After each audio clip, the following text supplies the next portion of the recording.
अरबी की एक पुरानी कहावत है, आदमी वक्त से डरता है और वक्त पिरामिड से डरता है।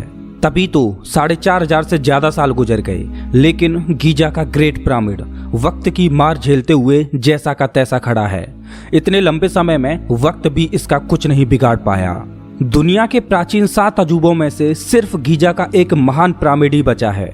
बाकी के 6 प्राचीन अजूबे वक्त की मार में कहाँ गायब हो गए पता ही नहीं चला। जब भी हमें अपनी आधुनिक टेक्नोलॉजी पर घमंड हो तो हमें वक्त में एक बार पीछे मुड़कर गीजा के इस महान पिरामिड को जरूर देखना चाहिए। क्या हमने अपनी आधुनिक टेक्नोलॉजी से ऐसा कुछ बनाया है जो बिना किसी मेंटेनेंस के गीजा के इस महान पिरामिड की तरह 4,500 सालों तक वक्त की यूं तो पृथ्वी पर जगह जगह पिरामिड्स मौजूद हैं, लेकिन गीजा का ग्रेट पिरामिड रहस्यों से भरा पड़ा है। ग्रेट पिरामिड के रहस्यों ने वैज्ञानिकों को भी हैरान कर रखा है और ये प्राचीन काल के 7 अजूबों में से एक है। दरअसल इजिप्ट में गीजा के कायरो शहर के पास 3 पिरामिड्स का एक समूह है, जिनमें से एक है the great pyramid. Great pyramid इन तीनों में सबसे बड़ा और सबसे पुराना है। इसे खुफू का पिरामिड भी बोला जाता है। इन तीनों पिरामिड्स के साथ ही यहाँ पर मौजूद है ग्रेट स्फिंक्स ऑफ गीजा। ये एक मिथिकल क्रिएचर है जिसका सिर इंसान का है और धड़ शेर की तरह। ऐसा लगता है जैसे ये इन तीनों पिरामिड्स की रखवाली कर रहा हो। चलिए अब जानते हैं कि इन विशाल स्ट्रक्चर्स में वो कौन से रहस्य हैं जो वैज्ञानिकों को परेशान करते हैं। Perfect geometry and geography. इस ट्रायंगल को देखिए, ये बिल्कुल पिरामिड के आकार का ही है। इसकी एक साइड इस मिथिकल क्रिएचर यानी स्फिंक्स के सिर से गुजरती है। अगर हम ग्रेट पिरामिड के आधार की आउटलाइन बनाएं और उसको राइट साइड में खिसका के पिरामिड के आधार के एक साइड में अलाइन कर रहे हैं और इस बॉक्स से एक सीधी रेखा मिथिकल क्रिएचर तक खींचें तो वो भी इस स्फिंक्स के सिर से गुजरती है। और अगर ग्रेट पिरामिड और इसके पास मौजूद दूसरे पिरामिड के सेंटर पॉइंटों से गुजरने वाला इस तरह से एक सर्किल खींचें तो वो भी स्फिंक्स के सिर से होकर गुजरता है। क्या ये एक इत्तेफाक है या प्राचीन मिस्रवासियों ने ये जानबूझकर बनाया? ग्रेट पिरामिड को अंतरिक्ष में मौजूद नक्षत्र यानी स्टार कॉन्स्टलेशन को ध्यान में रखते हुए बनाया गया है। अगर ग्रेट पिरामिड के चारों कोनों को देखा जाए तो ये अंतरिक्ष में मौजूद 4 नक्षत्रों को दर्शाते हैं और ये नक्षत्र हैं वृष, सिंह, वृश्चिक और कुंभ। ग्रेट पिरामिड 2 परफेक्ट एक्सिस पर बना है जो पिरामिड से इस तरह से गुजरती हैं। एक्वेरियस लियो एक्सिस पर स्फिंक्स बना है जो कि सिंह नक्षत्र की ओर है। क्या ये भी एक इत्तेफाक है? क्या आपको पता है कि अगर आप वर्ल्ड का मैप लो और उसमें पृथ्वी का सेंटर निकालो तो वो कौन सी जगह होगी? ये एक इत्तेफाक है या सोची समझी प्लानिंग मुझे नहीं पता, लेकिन अर्थ का सेंटर वही है जहां गीजा का ग्रेट पिरामिड बना है। अब ये सोचने वाली बात है कि हमें कुछ सदी पहले ही पता चला है कि पृथ्वी गोल है। उससे पहले तो यही माना जाता था कि पृथ्वी फ्लैट है। तो आखिर आज से 4,500 साल पहले प्राचीन मिस्रवासियों को कैसे पता चला पृथ्वी के सेंटर का? क्या उनकी टेक्नोलॉजी काफी एडवांस थी या इसके पीछे किसी बाहरी सभ्यता का हाथ था? ग्रेट पिरामिड के इत्तेफाक यहीं खत्म नहीं होते। पिरामिड को इस तरह से बनाया गया है कि ये चारों दिशाओं को दर्शाता है और इसका एक सिरा नॉर्थ पोल को अलाइन करता है। हालांकि इसमें थोड़ा सा एरर है, लेकिन वो भी 4,500 सालों में पृथ्वी की टेक्टोनिक प्लेट्स की मूवमेंट की वजह से है। आखिर उनको दिशाओं की इतनी सटीक जानकारी कैसे थी? ये तो आपको पता ही होगा कि 21 जून को साल का सबसे बड़ा दिन होता है और उस दिन रात सबसे छोटी होती है। 21 जून को जब पृथ्वी का सबसे बड़ा दिन होता है उस दिन यहाँ से सूर्य कुछ इस तरह से अस्त होता हुआ दिखता है, जैसे मानो कि सूर्य उस मिथिकल क्रिएचर के पीछे से अस्त हो रहा हो। 1989 में एक थ्योरी पब्लिश हुई थी जिसे ओराइन कोरिलेशन थ्योरी बोलते हैं। आसमान में एक ओराइन बेल्ट मौजूद है जिसमें 3 तारे हैं जिनका नाम है एलनाइटक, अल्नाइलेम और माइनटेका। गीजा के ये पिरामिड्स ओराइन बेल्ट में मौजूद इन तीनों तारों से अलाइन करते हैं और ये सच में एक बहुत बड़ी मिस्ट्री है कि इन पिरामिड्स को इस तरह से क्यों बनाया गया था। क्या इसमें भी किसी दूसरी दुनिया की सभ्यता का हाथ था? प्राचीन मिस्रवासियों के एक गॉड थे ओसाइरिस। मिस्रवासियों का मानना था कि ओसाइरिस जन्म और मृत्यु के देवता थे जो कि मरने के बाद आत्मा को फिर से नया जन्म देते थे। मिस्रवासियों के अनुसार ओराइन बेल्ट में मौजूद ये तारे उनके भगवान ओसाइरिस का घर हैं। खैर जो भी हो, लेकिन ये सब इत्तेफाक तो नहीं लगते। ऐसा लगता है कि इन पिरामिड्स को एक सोची समझी योजना के अनुसार बनाया गया था, क्योंकि पूरी पृथ्वी पर जितने भी पिरामिड्स मौजूद हैं उन सबको एक ही समय काल में बनाया गया था। अब ये कैसे संभव है कि उस समय उनके पास ना तो ट्रैवलिंग के कोई साधन मौजूद थे और ना ही उनके पास ऐसी कोई टेक्नोलॉजी थी जिससे वो पृथ्वी के दूसरी साइड मौजूद सभ्यताओं से बात कर पाते? लेकिन फिर भी पृथ्वी पर जगह जगह एक ही शेप में बने पिरामिड मौजूद हैं जिनको एक ही समय काल में बनाया गया था। ऐसा लगता है कि या तो 4,500 साल पहले उनकी टेक्नोलॉजी काफी एडवांस थी या फिर उनकी किसी दूसरे ग्रह की सभ्यता ने मदद की थी। ऐसा लगता है कि इतिहासकारों से 4,500 साल पहले की कोई न कोई कड़ी तो छूट रही है, जो आज कई अनसुलझे सवाल पैदा करती है, जिनकी गुत्थी सुलझाने में आज हम उलझे हुए हैं। ये तो हमने पिरामिड्स की परफेक्ट जियोमेट्री और जियोग्राफी को जाना, लेकिन पिरामिड के रहस्य यहीं खत्म नहीं होते। वैज्ञानिकों को पिरामिड्स के बारे में जो सवाल असमंजस में डालते हैं, उनमें से पहला है कि आखिर पिरामिड्स को क्यों बनाया गया था। क्या ये मिस्र वासियों के राजाओं के मकबरे हैं? क्या इनमें उस समय खाने पीने के सामानों को संरक्षित किया जाता था? क्या ये उस समय के किसी साइंस एक्सपेरिमेंट का हिस्सा थे? क्या ये किसी तरह के पावर हाउस थे? ऐसे सवाल तो बहुत हैं, लेकिन सटीक जवाब कोई भी नहीं। लेकिन एक आम धारणा के अनुसार प्राचीन मिस्र में मरे हुए मनुष्यों को जलाने की प्रथा नहीं थी। वहां मृत शरीर को एक लेप चढ़ाकर मम्मी बनाकर कब्र में रखने की रिवाज थी।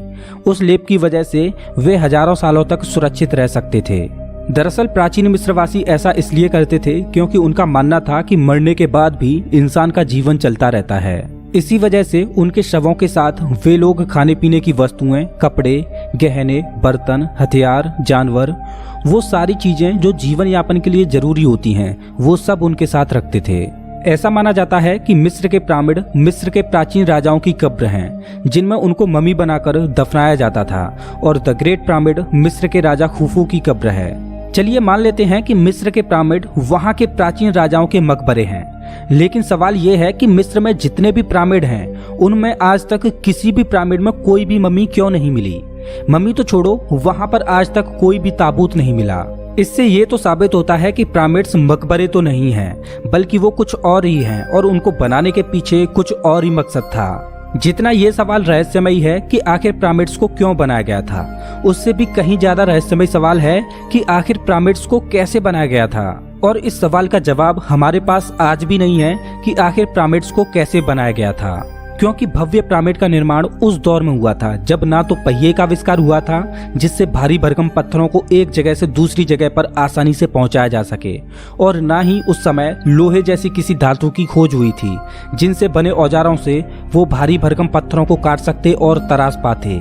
लेकिन प्राचीन मिस्रवासियों ने उस समय बिना किसी धातु के औजार के उन पत्थरों को कैसे काटा होगा, कैसे उनको तराशा होगा? उन्होंने बिना पहिए के उन पत्थरों को एक जगह से दूसरी जगह कैसे पहुंचाया होगा? मैं आपको बता दूं कि ग्रेट पिरामिड का वजन 57,50,000 टन है। आपकी तुलना के लिए बता दूं कि आज की आधुनिक इमारत बुर्ज खलीफा का वजन महज 5 लाख टन है। तो आप अंदाजा लगा सकते हो कि कितना भारी है ग्रेट पिरामिड। आपको बता दूं कि आईफेल टावर के बनने से पहले तक ग्रेट पिरामिड इंसानों द्वारा बनाई गई दुनिया की सबसे ऊंची इमारत थी। ये पिरामिड 450 फीट ऊंचा है और इसका आधार 13 एकड़ में फैला है। आपकी तुलना के लिए बता दूं कि इसका आधार 16 फुटबॉल मैदानों जितने एरिया में फैला है। इसमें 23 लाख से ज्यादा चूना पत्थरों का इस्तेमाल किया गया है, जिनका वजन 2,700 किलोग्राम से लेकर 80,000 किलोग्राम तक है। अब सवाल ये है कि इतने भारी पत्थर बिना किसी क्रेन के इतने ऊपर कैसे पहुंचाए? आम धारणा के अनुसार ऐसा माना जाता है कि ग्रेट पिरामिड का निर्माण 20 सालों में पूरा हो पाया था और भारी भरकम पत्थरों को पहाड़ों से काटकर लकड़ियों और रस्सियों से खींचकर लाया गया था। लेकिन अगर पिरामिड को ऐसे ही बनाया गया था तो उनके पास सिर्फ 2.5 मिनट होता था, जिसमें किसी पत्थर को पहाड़ से काटने, उसका वहां से मरुस्थल तक लाने और उस पत्थर को तराशने और फाइनली उस पत्थर को इतनी ऊंचाई पर लगाने में। ऐसा माना जाता है कि पिरामिड में लगे पत्थरों को 500 मील दूर से लाया गया था। ये सोचने में बड़ा ही साइंस फिक्शनल लगता है कि सिर्फ 2.5 मिनट में ही इतने भारी पत्थर को काटने, लाने, तराशने और ऊपर चढ़ाने का काम किया जाता था। तब जाके 23 लाख पत्थरों को 20 साल में इस पर चढ़ाया गया होगा। अनबिलीवेबल। बिना एडवांस टेक्नोलॉजी के ऐसा कर पाना असंभव है। या तो उनकी टेक्नोलॉजी हमसे कहीं ज्यादा एडवांस थी या इनको बनाने के पीछे किसी दूसरे ग्रह की इंटेलिजेंट सभ्यता का हाथ था। खैर जो भी हो, उनके पास कोई न कोई ऐसी तकनीक तो जरूर थी जो आज हमसे छिपी हुई है। अद्भुत इंजीनियरिंग। गीजा का ग्रेट पिरामिड बेमिसाल इंजीनियरिंग का सबूत है।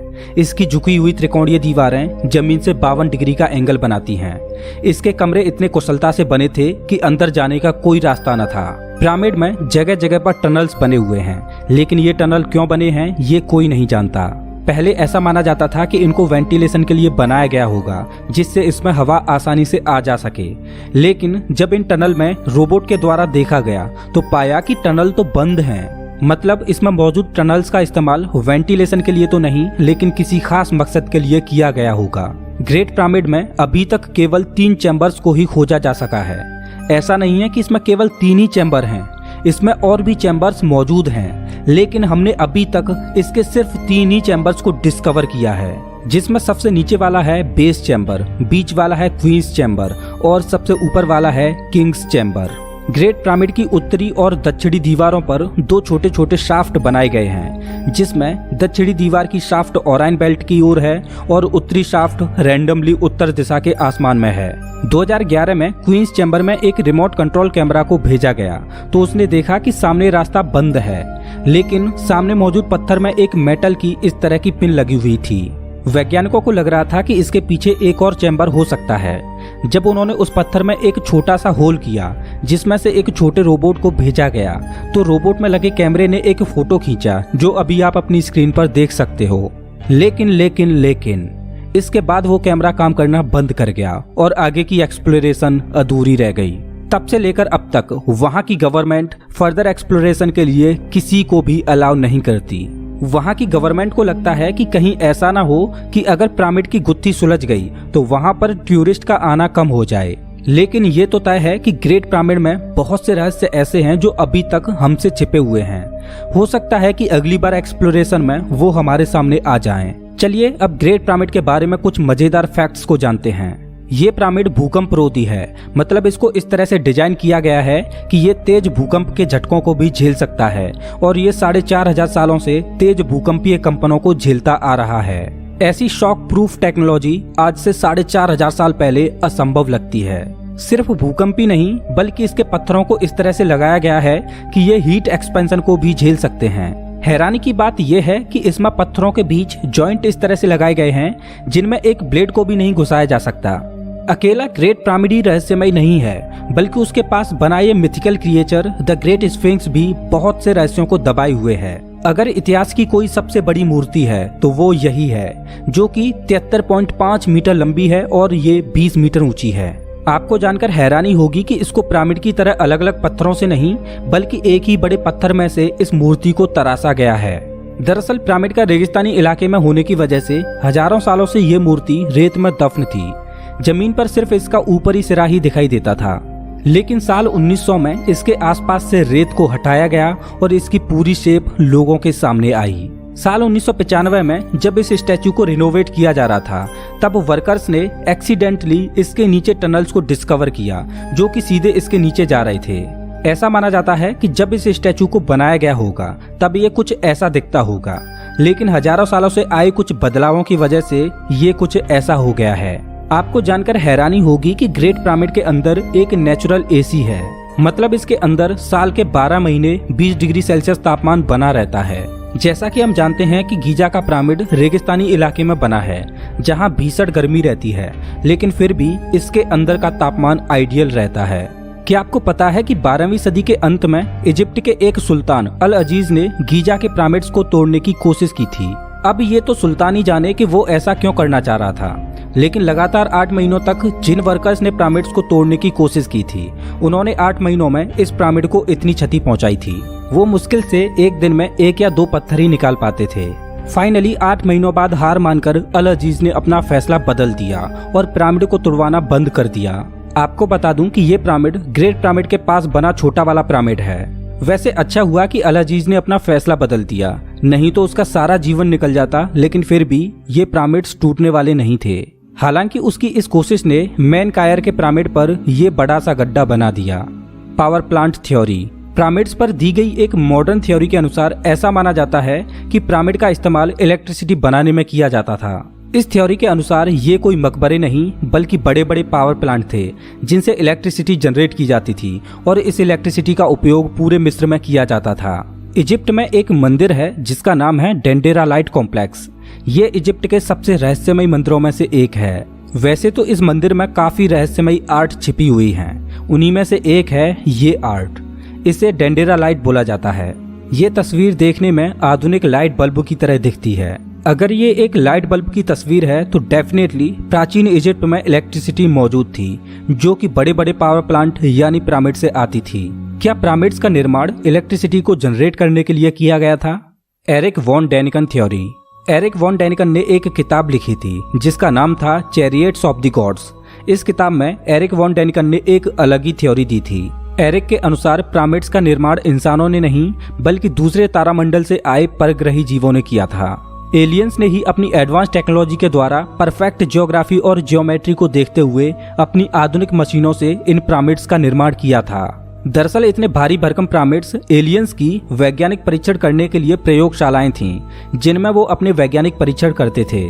वैसे पिरामिड्स के बारे में थ्योरी तो बहुत हैं और सभी थ्योरी सुनने में बहुत मजेदार लगती हैं, लेकिन कौन सी थ्योरी सच है ये कोई नहीं जानता। कोई नहीं जानता कि पिरामिड्स को आखिर क्यों बनाया गया था। कोई नहीं जानता कि आखिर पिरामिड्स को कैसे बनाया गया था। 4500 सालों से खड़ी ये विशाल इमारत अपने अंदर कितने रहस्यों को दबाए है ये कोई नहीं जानता, लेकिन हम उम्मीद करते हैं कि भविष्य में हम इन सभी गुत्थियों को सुलझा लेंगे। दोस्तों, पिरामिड्स के बारे में आपके क्या विचार हैं प्लीज कमेंट बॉक्स में जरूर बताएं। अगर आपको ये वीडियो अच्छा लगा हो तो इसे लाइक करें और ऐसे ही मजेदार वीडियोज के लिए चैनल को सब्सक्राइब करें, साथ ही बेल